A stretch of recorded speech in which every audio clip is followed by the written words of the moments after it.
ሰላም ጤና ይስጥልኝ ውድ ቻናል ቤተሰብ ተከታታዮች ተሸውዶ የነበረው ኮማንዶ ፍቅሩ ሙልዬ አሁን ሹክ ያሉ መረጃዎች እየወጡ ይገኛሉ። ወደ ትግል እንዴት እንደገባም የገባበትም የተሸወደበትም መረጃዎች አሁን እየወጡ እንደሚገኙ መረጃዎች በስፋት ተዘዋውረው ይገኛሉ።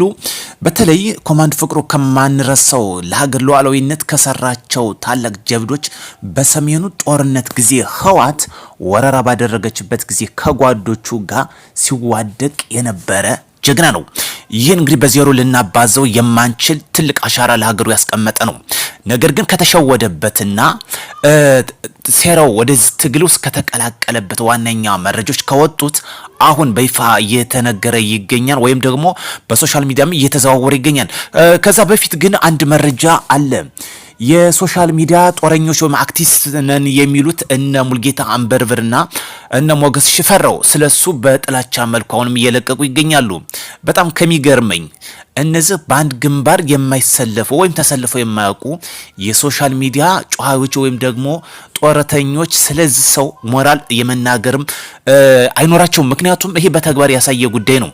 ኮማንዶ ከተሸወደበትና ወደዚህ ትግል ከተቀላቀለበት ዋነኛ ምክንያት ከሀገር መከላከያ ሰራዊት ጎን ተሰልፎ እንደነበር ይታወሳል።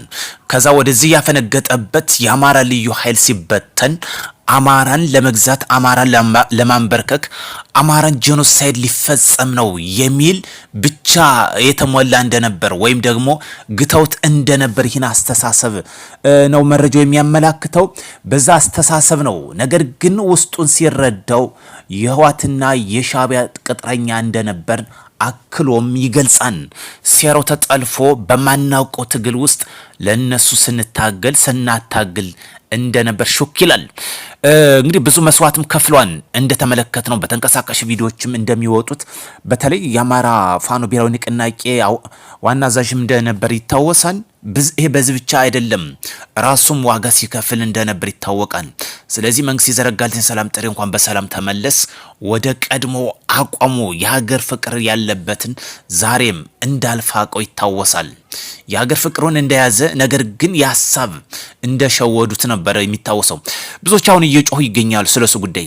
አሁን በእርግጠኝነት ሁኝ የምናገረው ሀገራቸው ወደ ሰላሙ አቋም ትመለሳለች። የታጠቁ ታጣቂዎችም ይመለሳሉ በእርግጠኝነት። ይሄ የሶሻል ሚዲያ ጩኸት ወንዝ አያሻግራቸውም። ነገር ግን የሚያሳዝነው ወጣቶችን አታስበሉ። ህወሓት አሁን መረጃው እየወጣ ይገኛል።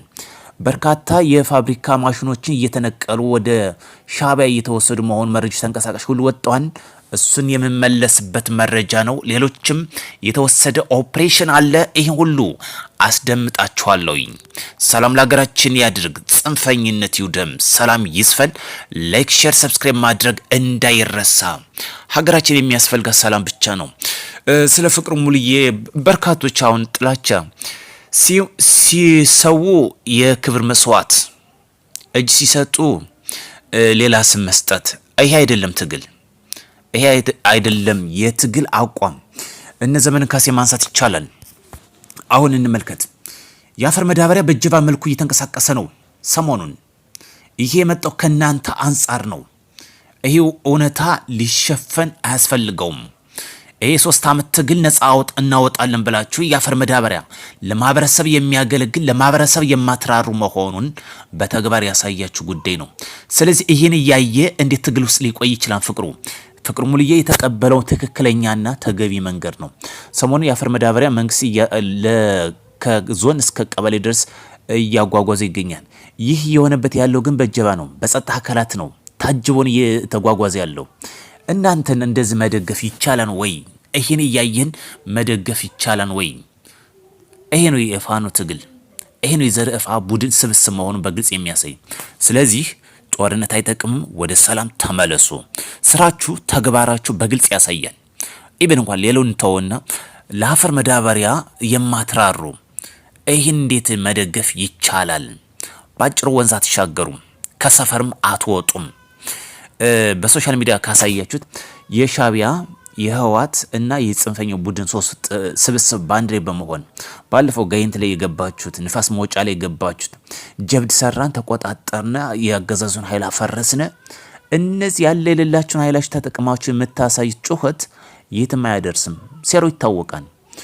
ደብረታቦር ለምሳሌ ገብታችሁ ነበር። የሀገር መከላከያ ሰራዊት ወደ ደንበር ሲያቀና ከሻቢያ ጋር ከዋት ጋርና ከጽንፈኛው በቅንጅት ባደረጋችሁት ኦፕሬሽን ድል የሚገኝ መስሏችሁ ነበር። አትሻገሩም። በቃ 4 ነጥብ አትሻገሩም። ይልቅ ክልሉን ኢኮኖሚ አታንኮታኩቱት። ባጭሩ የሚያስተምረው ይሄ ነው። የክልሉን ኢኮኖሚ ልታንኮታኩት ትችላላችሁ። የራሳችሁ ያደጋችሁበትን መልሳችሁ ልትበሉ ትችላላችሁ። ከዛ ውጭ ግን ሀገርን ማፍረስ ቀርቶ መነቅነቅ አይቻልም። ከዚህ በፊት ጠቅላይ ሚኒስትር ዶክተር አብይ የተናገረ ጉዳይ ነው። ዛሬም በተግባር እያየነው ይሄ ነው። ሰላም ለሰላም ቅድሚያ እንሰጣለን። የሰላምን አማራጭ የማይቀበል ካለ የህግ ማስከበር ዘመቻው ይቀጥላል። መቼም ቢሆን የሰላም በሩ አይዘጋም።